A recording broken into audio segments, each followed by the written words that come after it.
पुराने समय की बात है। एक गुरुकुल के आचार्य अपने शिष्य की सेवा भावना से बहुत प्रभावित हुए। शिक्षा पूरी होने के बाद शिष्य को विदा करने का समय आया। तब गुरु ने शिष्य को आशीर्वाद के रूप में एक ऐसा दर्पण दिया जिसमें व्यक्ति के मन के छिपे हुए भाव दिखाई देते थे। शिष्य उस दर्पण को पाकर बहुत प्रसन्न हुआ। शिष्य ने परीक्षा लेने के लिए दर्पण का मुंह सबसे पहले गुरुजी की ओर ही कर दिया। शिष्य ने दर्पण में देखा कि उसके गुरुजी के मन में मोह, अहंकार, क्रोध आदि बुरी बातें हैं। यह देखकर शिष्य को दुख हुआ, क्योंकि वह अपने गुरुजी को सभी बुराइयों से रहित समझता था। शिष्य दर्पण लेकर गुरुकुल से रवाना हुआ।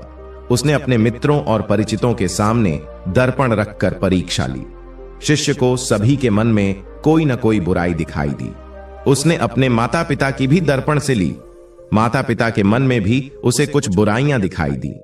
यह देखकर शिष्य को बहुत दुख हुआ और इसके बाद वह एक बार फिर गुरुकुल पहुंचा।